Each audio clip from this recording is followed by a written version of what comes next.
तो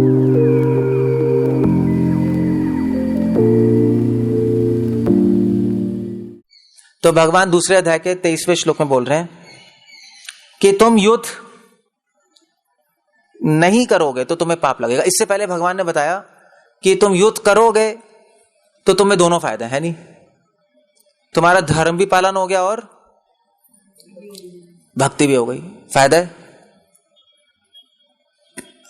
वैसे अर्जुन तुम धर्म से आसक्त नहीं हो, मुझे पता है, मगर फायदा तुम्हें दोनों। मगर अगर तुम युद्ध नहीं कर रहे तो तुम्हें एक तो धर्म तोड़ने का पाप लगेगा और तुम योद्धा के रूप में भी अपना यश खो दोगे, तुम्हारी बेइज्जती भी होगी। धर्म तोड़ने का पाप नहीं लगेगा। धर्म तोड़ने का पाप क्यों लगेगा?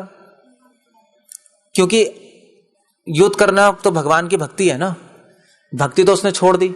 भक्ति छोड़ के अगर धर्म पालन नहीं करोगे तो पाप लगेगा। मैंने ये समझाया था अभी। जो भक्त नहीं है उनके लिए धर्म तोड़ना पाप है, जो भक्त हैं वो भगवान की सेवा के लिए धर्म तोड़ेंगे, कोई पाप नहीं है। अब अर्जुन अगर युद्ध नहीं कर रहा तो उसने भगवान की सेवा छोड़ दी। भगवान का आदेश है ना सेवा करना, वो तो छोड़ दी। अब तो वो भक्ति नहीं रहा। तब भगवान कह रहे तब धर्म तोड़ना पाप लग जाएगा तुम्हारे लिए, बस। मगर गोपियों को पाप नहीं लगा था, मैंने बताया अभी। गोपियों ने भी धर्म तोड़ा, पति की सेवा छोड़ी, मगर पाप क्यों नहीं लगा? क्योंकि गोपियां क्या थी? भक्त थी, उन्होंने सेवा के लिए छोड़ा। अर्जुन को इसलिए भगवान कह रहे हैं पाप लगेगा। तो इस श्लोक से नहीं समझना चाहिए कि अगर हम धर्म पालन करेंगे तो हमें पाप नहीं लगेगा, जरूरी नहीं है। अगर भक्ति नहीं कर रहे तो धर्म पालन करो या धर्म पालन नहीं करो, फिर भी पाप लगता है। मगर अगर भक्ति नहीं कर रहे तो धर्म पालन करना ज्यादा बेटर है। अधर्म पालन करोगे तो गड़बड़ी हो जाएगी। कुछ तो चूज करना पड़ेगा ना, धर्म चूज कर लो, ज्यादा अच्छा है। अल्टीमेटली पाप है। लोग सदैव तुम्हारा अपयश का वर्णन करेंगे और सम्मानित व्यक्ति के लिए अपयश तो मृत्यु से भी बढ़कर है। भगवान बता रहे हैं कि वैसे अर्जुन कह सकता है भगवान ठीक है, मुझे अपने यश की क्या चिंता है, ठीक है करते रहे अपयश, नहीं भक्त को क्या चिंता होती है अपने यश की, ठीक है मेरी बेइज्जती करते रहे, मुझे क्या फर्क पड़ता है, बेइज्जती हो जाएगी, मगर एटलीस्ट इतने लोगों का वध तो नहीं होगा। अर्जुन यही कह रहे हैं ना। मतलब अगर मान लीजिए आपसे कहो, अगर आपसे कोई कहे कि देखो इतने लोगों को मार दो और तुम्हारा यश फैलेगा, आप कहोगे भैया छोड़ो यार, मतलब मुझे क्या, भक्त तो दीन होता है ना, उसको अपने यश से क्या लेना देना होता है। मगर भगवान यहाँ पे आर्गुमेंट दे रहे हैं कि अर्जुन तुम्हारा अपयश होगा। क्यों दे रहे हैं भगवान ऐसा? भगवान क्यों कह रहे हैं जब अर्जुन को कोई मतलब ही नहीं यश से? अर्जुन तो पहले ही कह रहा था पहले अध्याय में, भगवान मैं लड़ाई नहीं लड़ूंगा, मैं तो जंगल में बैठ के संतुष्ट हूं, मुझे पूजा लाभ प्रतिष्ठा चाहिए ही नहीं, मुझे राज्य भी नहीं चाहिए। तो भगवान ऐसा गलत आर्गुमेंट क्यों दे रहे हैं कि लोग सदैव तुम्हारे अपयश का वर्णन करेंगे और सम्मानित व्यक्ति के लिए अपयश मृत्यु से भी? भगवान ऐसा क्यों कह रहे हैं अर्जुन को? समझे प्रॉब्लम? समझे नहीं समझे? आप किसी को बोलोगे कुछ चीज तभी बोलोगे ना जब उसको जरूरत है नहीं? अगर मैं आपसे बोलूं कि भी कि पानी पी लो, आपको मुझे जरूरत ही नहीं पानी की, मुझे बोल क्यों रहे हो? यही हो रहा है। भगवान अर्जुन से कह रहे हैं अर्जुन तुम युद्ध नहीं करोगे तुम्हारा यश खराब होगा। अर्जुन कह रहे हैं भगवान मुझे यश से लेना देना ही नहीं है, मैं तो पहले ही आपको कह रहा हूं मुझे यश से कुछ लेना देना नहीं है, मैं तो जंगल में बैठने को तैयार हूं। तो भगवान ऐसा क्यों कह रहे हैं बताना, क्यों कह रहे हैं? प्रभुपाद तात्पर्य में लिख रहे हैं, पढ़ लो। अब अर्जुन के मित्र तथा गुरु के रूप में भगवान कृष्ण अर्जुन को युद्ध से विमुख न होने का अंतिम निर्णय देते हैं। वे कहते हैं अर्जुन यदि तुम युद्ध प्रारंभ होने से पूर्व युद्ध भूमि छोड़ दोगे तो तुम्हें लोग कायर कहेंगे, और यदि तुम सोचते हो कि लोग गाली देते रहें किंतु तुम युद्ध भूमि से भागकर अपनी जान बचा लोगे, तो मेरी सलाह यह है कि तुम युद्ध में मर जाना ही श्रेष्ठकर होगा। तुम जैसे सामान्य व्यक्ति के लिए अपकीर्ति मृत्यु से भी बुरी है, अतः तुम्हें भागना नहीं चाहिए, युद्ध में मर जाना ही श्रेष्ठकर है। अभी भी अर्जुन का आर्ग्यूमेंट है कि ठीक है मुझे गाली देते रहे, उसमें क्या है, मगर प्रॉब्लम यहां पर यह है कि अर्जुन कौन है? अर्जुन को लोग क्या जानते हैं? केवल क्षत्रिय नहीं जानते, अर्जुन को क्या जानते हैं? भक्त। अर्जुन को तो यही कहते हैं ना कृष्ण का भक्त है। सो भगवान कह रहे हैं अर्जुन तुम्हारी बेइज्जती होगी तो किसकी बेइज्जती होगी? एक्चुअली मेरी होगी। ठीक है तुम्हें कोई मतलब नहीं है गाली खाने से, मगर तुम्हें लोग कायर कहेंगे तो लोग यही कहेंगे ना, देखो कृष्णा ने ही सिखाया इसको, कृष्णा की बेइज्जती होगी। इसलिए हमें अब कोई मतलब नहीं है, भक्त को कोई मतलब नहीं होता कि मेरी बेइज्जती हो मगर फिर भी भक्त ऐसा कोई काम नहीं करता कि जिससे कोई बेइज्जती हो, क्योंकि उसको अपने बेइज्जती से मतलब नहीं। उसको किसकी बेइज्जती से मतलब है? भगवान की।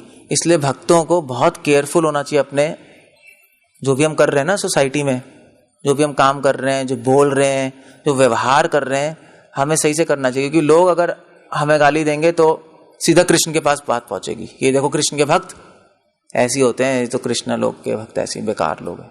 इसलिए भक्तों के पास रिस्पॉन्सिबिलिटी ज्यादा है। जो भक्त नहीं है वो तो कुछ भी कर सकता है, वो तो कुछ भी कर ले, क्या है, उसको 2 गाली पड़ेंगी, किसी की उसकी बेइज्जती हो रही है, बाकी कोई परवाह नहीं है। तो इसलिए जो, जैसे मान लीजिए जो राजकुमार है उसको ध्यान से व्यवहार करना पड़ता है ना, क्योंकि या जो राजा के मंत्री होते हैं, जो कर्मचारी होते हैं, उनको ट्रेन किया जाता है भी सही से करो, क्योंकि तुम अभी किसके प्रतिनिधि हो? राजा के, है नहीं? जैसे आपके कैंटोनमेंट एरिया में अगर कोई सैनिक कोई गलत काम कर दे तो किसकी बेइज्जती होगी? पूरे मिलिट्री वालों को जाएगी कि यार मिलिट्री वाले ऐसे ही हैं, काम उस सैनिक ने किया है। अब किसी का दिमाग कैसे कोई रोक लोगे? तो मिलिट्री वाले कहेंगे हमें क्या पता यार, उसका दिमाग खराब हो गया। मगर लोग तो ये कहेंगे ना, आपके मिलिट्री वाले में काम कर रहा था, आपने ट्रेनिंग नहीं दी उसको सही से। तो यही बात है, अगर आप कुछ गलत काम करोगे तो वैसे तो किसी का भी दिमाग खराब हो सकता है, मगर लोग कहेंगे कि देखो भगवान ने अभी इनकी गीता में ऐसी लिखा है, बकवास सब लिखा है, तो ऐसी व्यवहार करते रहते हैं। इसलिए भगवान कह रहे हैं कि अर्जुन तुम्हारी अपकीर्ति होगी, तुम्हारी अपकीर्ति से मेरी अपकीर्ति होगी, इसलिए युद्ध से मत भागो। युद्ध से भागना, तुम युद्ध से भागना नहीं भागना, युद्ध करना नहीं करना, अपने बारे में सोच के डिसीजन मत लो, मेरे बारे में सोच के डिसीजन लो। भक्त हमेशा भगवान के बारे में सोच के डिसीजन लेता है नहीं? अपने बारे में सोच के डिसीजन लोगे तो गड़बड़ हो जाएगी तो जैसे आप लोग प्रोग्राम करते हो, तो प्रोग्राम में क्यों आते हो आप लोग? जनरली लोग अपने बारे में सोच के आते हैं ना, कि हम प्रोग्राम में जाएंगे और हमें सीखने को मिलेगा। गलत नहीं है, मगर एक अच्छा भक्त क्या सोच के आता है प्रोग्राम में? कि प्रोग्राम में जाके क्या होगा?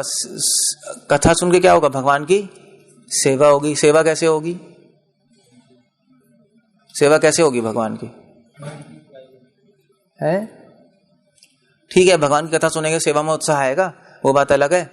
मगर भक्त सोचता है कि अगर मैं भगवान की कथा सुनने नहीं जाऊंगा, जो नया भक्त है ना वो केवल भगवान के बारे में सोचता है। जो एडवांस डिवोटी है वो किसके बारे में सोचता है? भगवान और वैष्णवों के बारे में। नया भक्त को भगवान से मतलब है, बस भगवान को भोग लग गया, हाँ लग गया, ठीक है, बाकी सारे वैष्णव भूखे बैठे, भगवान को लग गया ना, ठीक है, कोई प्रॉब्लम नहीं है ये नया भक्त है। नए भक्तों के दिमाग में ना केवल भगवान होते हैं, वैष्णव नहीं होते। जैसे फॉर एग्जाम्पल ये था ना, क्या कहते हैं, एक महाराज थे, उनकी व्यास पूजा थी, मतलब राधा गोविंद महाराज जी वही बता रहे थे। तो उनकी व्यास पूजा के दिन क्या हुआ उनकी फोटो को भोग लग गया, महाराज भूखे बैठे हैं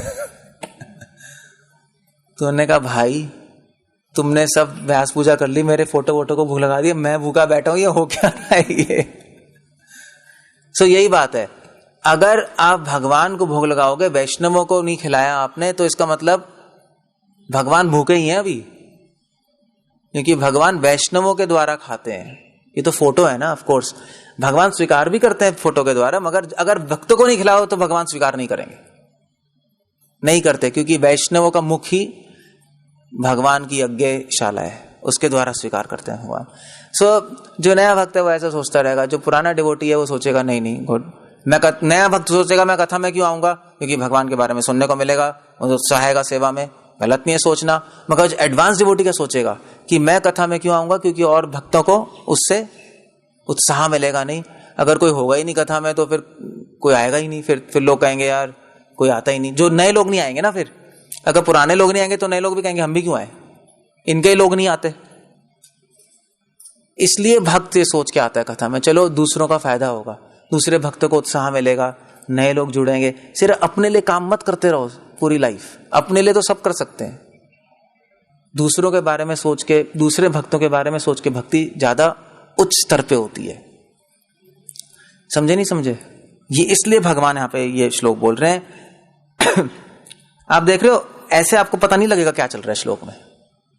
ऐसे तो आपको लगेगा भगवान कह रहे हैं कि लव लोग सदैव तुम्हारा अपयश करेंगे, इसलिए अपयश मृत्यु से बढ़कर है तो युद्ध करो। भगवान कोई बच्चों वाली बात थोड़ी ना कर रहे हैं। ये तो ऑर्डिनरी आदमी बोलेगा कि यार कर ले भैया, बेइज्जती होगी। ये तो हम जैसे लोग बोलेंगे।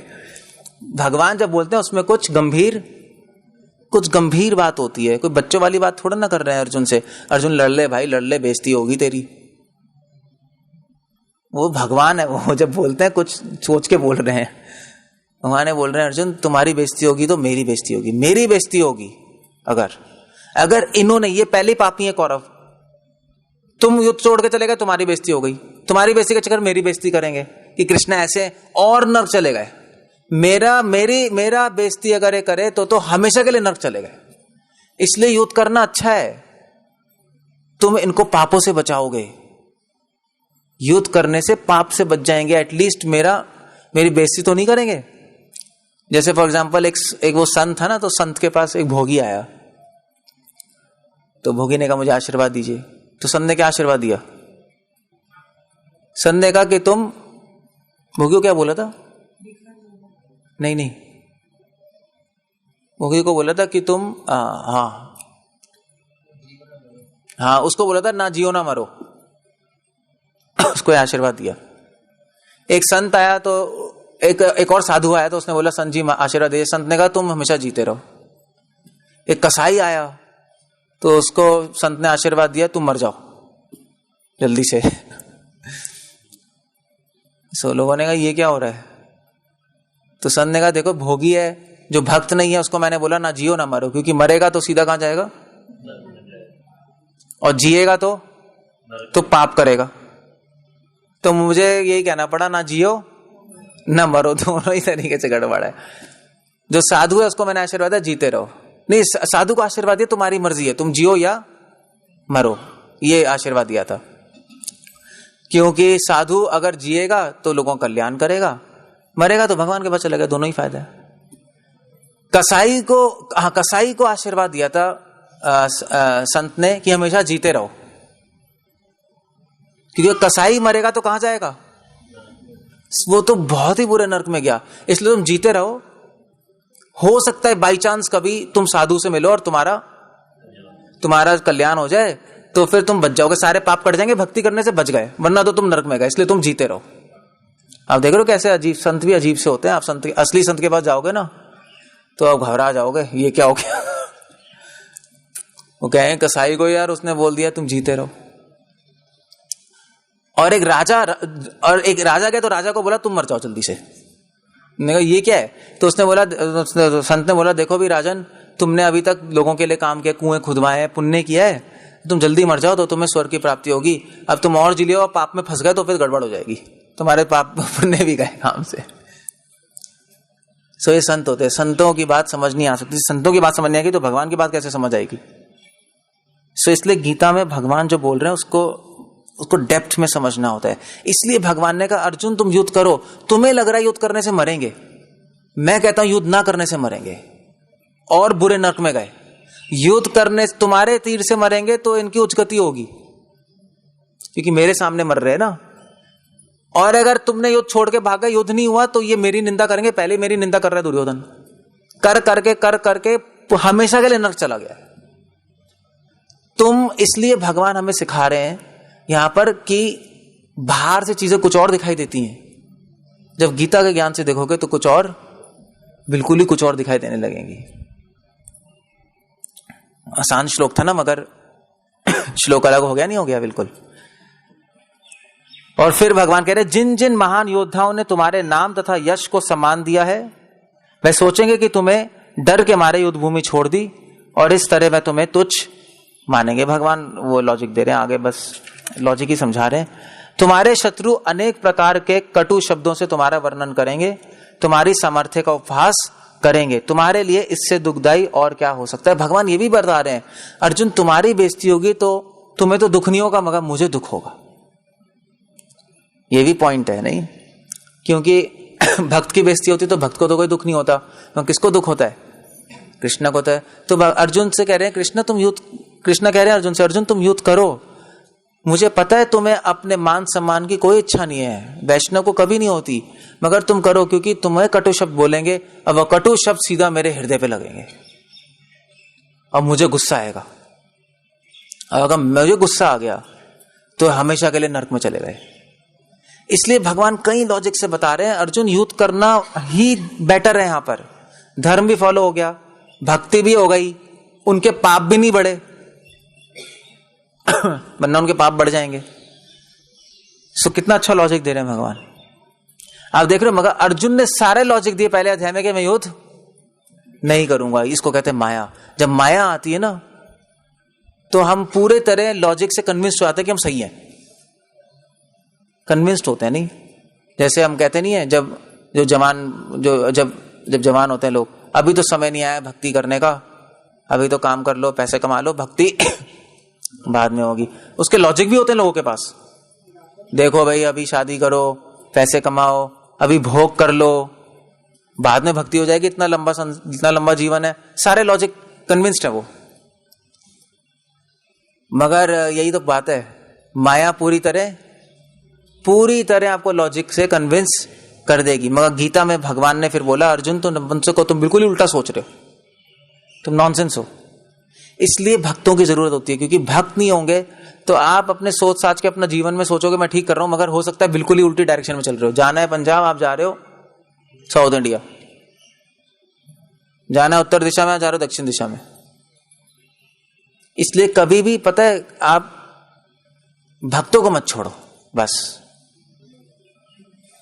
भक्तों को आपने छोड़ दिया तो गए। भरत महाराज ने भक्तों को छोड़ा था नहीं छोड़ा था, तो किससे आसक्त हो गए? हिरण से हो गए। बस हम ये अपने इंटेलिजेंस लगा के हम सोचते हैं कि ठीक है यार अब भक्तों के पास नहीं जाएंगे, भक्त तो लड़ाई करते रहते हैं, घर में ही भक्ति कर लेंगे, घर में ज्यादा अच्छी भक्ति होती है।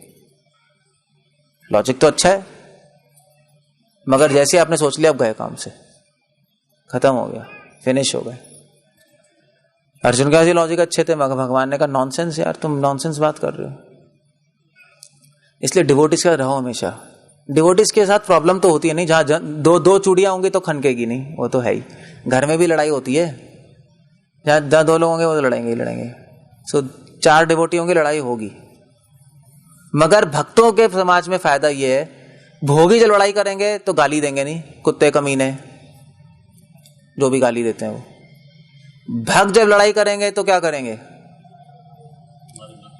तो भी गाली देंगे, मगर क्या वो देंगे? तू कंस है, तू रावण है। एटलीस्ट भगवान की लीला तो याद आ रही है।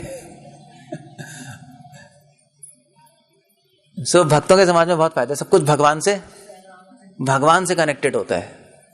वहां जो अभक्त के समाज में तो कुछ भी भगवान से कनेक्टेड नहीं है, वो तो बिल्कुल नॉनसेंस संसार है। कृष्ण का संसार बहुत अच्छा है। सो इसलिए भगवान यहां पे समझा रहे हैं कि अर्जुन मतलब अर्जुन को तो कह रहे हैं अर्जुन तुम्हें कुछ होगा तो मुझे दुख होगा, सो इसलिए मेरी सेवा करो, मेरे भक्तों के रह के सेवा करो। नहीं वरना तुम गलत डिसीजन ले लोगे। गलत डिसीजन लोगे तो किसको दुख होगा? भगवान को दुख होगा। अगर आप भक्तों को छोड़ दोगे कुछ सोच साच के ना, तो आप तो सोच लो आप भक्ति हो रही होगी, मगर दुख किसको हो रहा होगा? भगवान का। भगवान को दुख देना ही तो फिर भक्ति के तो बिल्कुल एंटी हो गया ना। आप नाम तो ले रहे होगे, मगर भगवान को दुख हो गया, यार इसने क्या कर दिया, ये तो गया काम से।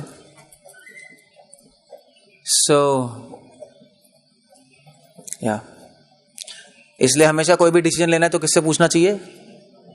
भक्तों से पूछ लो, खुद से डिसीजन मत लो। खुद से आपको बिल्कुल सही लगेगा। हो सकता है आपका जीवन खुशी भी बीत जाए। जैसे हमसे कई लोग पूछते हैं कि प्रभु जी हम शादी करें नहीं करें, तो मैं क्या आंसर देता हूं? नहीं, ऑफ कोर्स मैं कहूंगा नहीं। तो सारी माता जी जाके कहती है मुझसे कि प्रभु जी आप सबको नहीं बोलोगे तो हम किससे शादी करेंगे? उनको बोल दो शादी कर ले। तो मैं थोड़ा ना किसी को फंसाऊंगा शादी में। अब वो उनकी मर्जी है, उनको शादी करनी है, लड़कियों को शादी करनी है कर लें। हर स्त्री को शादी करना जरूरी है, अब वो उनकी प्रॉब्लम है। मगर उनके चक्कर में कोई हम किसी को फंसा थोड़ा ना देंगे, तो हम बोलते हैं ठीक है मत करो। मगर क्या होता है कि वो लोग फिर अपने दिमाग से सोचने लगते हैं, जैसे कि वो ज्यादा इंटेलिजेंट है, नहीं यार अब शादी नहीं कर फुल टाइम बन जाएंगे तो आगे जाके क्या होगा। ऐसे होता है बहुत लोग, पता नहीं आगे क्या होगा हमारे साथ, हम क्या होगा, फिर काम नहीं करेंगे, घर में रहते हैं, घर में रह के भक्ति करते हैं, ज्यादा अच्छा होगा, मेरी वाइफ भी पत्नी होगी, मतलब मेरी वाइफ भी डिवोटी होगी, मैं भी डिवोटी होऊंगा, दोनों मंगल आरती में उठेंगे, अच्छी भक्ति होगी, वो प्रसाद बनाएगी, भगवान की चर्चा होगी, कितना मजा आएगा, अच्छी भक्ति होगी, पता नहीं फुल टाइम बन के क्या होगा, मंदिर में पता नहीं कोई कुछ मिलेगा नहीं मिलेगा, पैसे नहीं होंगे, पता नहीं क्या होगा। तो वो सोच साच के फिर शादी कर लेगा। और आपको पता है जिसने शादी की वो कभी खुश और नहीं रहा, चाहे डिवोटी भी हो। ये तो शादी करके ही पता लगता है कहां फंस गए। बहुत सपने बनाए थे मंगल आरती में उठेंगे, दोनों ही सोए पड़े 8 बजे तक। कोई मंगल आरती में नहीं उठता शादी के बाद, कैसे उठ जाओगे। इसका मतलब ये नहीं है कि अच्छे गृहस्थ नहीं होते, अच्छे डिवोटी फैमिली भी होती हैं, ऐसा भी है। अच्छे वाइफ हस्बैंड बहुत अच्छे डिवोटी होते हैं, बच्चे भी डिवोटी होते हैं, बहुत सेवा भी करते हैं मंदिर में, ऐसी बात नहीं है, और मंगल आरती सारे नियम फॉलो करते हैं, ऐसे अच्छे गृहस्थ हैं, मगर वो कम है। रिस्क है शादी करना, अब पता नहीं ना बाद में क्या हो जाए, हो सकता है अच्छा निकल जाए, लॉटरी है, मतलब समझ लो लॉटरी तो कम ही लगती है क्या कह रहे हो? लगती कम है। सो रिस्क है बहुत बड़ा, इसलिए हम मना कर देते हैं। भी जिसकी शादी हो चुकी है, जब वो डिवोटी बन गए, अगर उनका अच्छा चल रहा है कोई प्रॉब्लम नहीं है, मना नहीं कर रहे हम, उसमें भी भक्ति हो सकती है और अच्छे भक्त होते हैं। मगर जिसने शादी नहीं की वो क्यों फंसे? वो भी आजकल के जमाने में तो बहुत डेंजरस है, डिवोर्स इतने हो रहे हैं, 1 सेकंड में डिवोर्स होता है। नहीं, स्त्रियों का दिमाग आसमान में है, ट्रेनिंग ही नहीं है। नहीं, ट्रेनिंग ही नहीं है। ट्रेनिंग क्या मतलब, जब भी कोई लड़ाई होती है हस्बैंड से तो उसके पापा ही बोलते हैं आजा तू घर देख लेंगे, देख लूंगा मैं उसको, देख लूंगा। वो घर बुला लिया, लो वहीं से प्रॉब्लम शुरू हो गई। पहले जमाने में नहीं होता था, पहले जमाने में बोलते थे तू वहीं मर, यहां आ नहीं सकती तू। ट्रेनिंग होती थी तो वो वहां पे उनको पता लगता था हमें यहीं रहना है, अब ठीक है एडजस्टमेंट तो होती है। नहीं, शादी का नाम एडजस्टमेंट ही है, और क्या है। मैं पॉइंट ये कह रहा था कि वो फिर अपने मन से सोच साच के कुछ कर लेते हैं। अपने मन से हो सकता है आप सोच के, हो सकता है हम किसी को बोले शादी मत करो, और वो शादी करके वो खुश भी रहे, मगर एक्चुअली क्या होगा, भगवान क्या हो गए, भगवान दुखी हो गए क्योंकि उसने वैष्णव की बात नहीं मानी, और भगवान को हमेशा याद रह गए। और उस बात के लिए हो सकता है भगवान आपको अपने पास नहीं आने देंगे, क्योंकि आपने यही नहीं सीखा कि वैष्णव गोलोक जाके क्या करोगे, वैष्णव की तो बात मानोगे। अगर गोलोक में जाके आपने वैष्णव की बात नहीं मानना करी तो फिर क्या करोगे, वहां तो लड़ाई हो जाएगी। वहां कहेंगे तू आया क्यों है भैया, तूने ट्रेनिंग क्यों नहीं ली वैष्णव की बात मानना। इसलिए हम भी ऐसे हर एक को नहीं बोलते कि शादी मत करो, क्योंकि हमें पता है कि अगर वो हमारी बात नहीं मानेगा तो फिर भगवान के पास जाना का उसका ब्लॉक हो गया, नहीं जा सकता वो। इसलिए जो वैष्णव है बहुत सोच के बोलते हैं। इसलिए जो गुरु है ना, जो है वो ऐसे नहीं बोलते। जिनको उनको लगता है कि ये नहीं रह पाएगा शादी के बिना, उसको बोल देते हैं शादी कर लो, कि आज्ञा का उल्लंघन नहीं हुए। मगर जिसको उनको लगता है कि ये कर पाएगा, उसको बोल देते हैं कि मत करो, उसको बोल देते हैं। अब वो फिर भी कर ले तो फिर तो उसके लिए प्रॉब्लम हो गई। मगर पता है प्रॉब्लम क्या होती है, हम जिसको बोलते हैं, मतलब मान लीजिए जिसको हमें लग रहा है कि शादी ये के बिना नहीं रह सकता, हम बोलते हैं शादी कर लो, तो दूसरे सोचते हैं प्रभु जी ने इनको बोल दिया तो ठीक ही होगा फिर। मगर ठीक नहीं है, वो ठीक नहीं है। प्रभुपाद जी ने कई भक्तों को बोला शादी कर लो, कई भक्तों को बोला है। प्रभुपाद ने खुद शादी कराई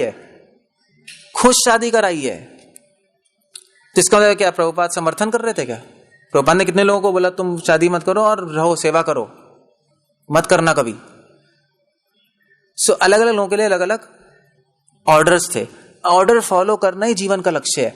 जिसको गुरु बोल रहा है शादी कर लो, वो शादी करके भक्ति कर रहा है, वो भगवान के पास चला जाएगा, क्योंकि उसने किसकी आज्ञा फॉलो की? गुरु की। शादी करना ना करना अपने में कोई बड़ी बात नहीं है। उसके वो मैटर नहीं करता, मैटर करता है आप ऑर्डर्स फॉलो कर रहे हो नहीं कर रहे हो, मैटर वो है। इसलिए भगवान कह रहे हैं अर्जुन युद्ध करो, तुम बेवकूफ हो, तुम अपने मन से चल रहे हो, मैं युद्ध नहीं करूंगा। हो सकता है युद्ध ना करने से अच्छा हो जाए, हो सकता है युद्ध ना करने से दुर्योधन भी कहे चलो अच्छा है, ठीक है यार युद्ध नहीं हुआ, अब ठीक है अब आराम से रह लेते हैं, क्या करना है। हो सकता था नहीं, दुर्योधन का दिमाग, दुर्योधन कहता है यार अब ये तो गड़बड़ हो गई, अब इसलिए चलो छोड़ो, सबको सलाह कर लेते हैं, आराम से रह लेते हैं। भगवान ने कहा हो सकता है ऐसा हो जाए, तुम्हारे डिसीजन से युद्ध ना करने से अच्छे हो जाए, मगर मेरा डिसीजन है कि युद्ध होगा। अगर तुम्हारे डिसीजन से अच्छा भी हो जाए तब भी वो बुरा है। इसलिए कृष्ण यहां पर इन श्लोकों में कृष्ण यही समझा रहे हैं, वैष्णव और गुरु की बात मानना जरूरी है, जरूरी है। जेम्स बॉन्ड बनने की कोशिश मत करो, सुपरमैन सुपर गर्ल भक्ति में कुछ नहीं होता वो संसार में होता है। ओके, सो यहां पे भगवान ने सेक्शन यहां खत्म ही हो गया। 37 श्लोक में बोल रहे हैं, हे कुंती पुत्र, यदि तुम युद्ध में मारे जाओगे तो स्वर्ग प्राप्त करोगे, और यदि तुम जीत जाओगे तो पृथ्वी के साम्राज्य का भोग करोगे। भगवान अर्जुन को लालच नहीं दे रहे युद्ध करने के लिए, पॉलिटिशियन नहीं है भगवान, मगर भगवान ये कह रहे हैं कि दोनों तरह से फायदा आता है। दृढ़ संकल्प करके खड़े हो और युद्ध करो।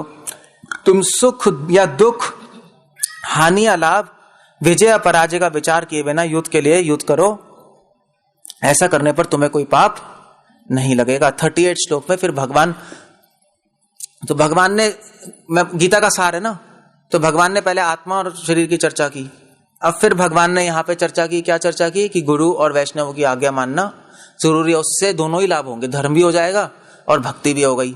अब भगवान दूसरा टॉपिक शुरू कर रहे हैं यहां पर कि भगवान की सेवा कैसे की जाती है। अर्जुन के लिए सेवा क्या थी?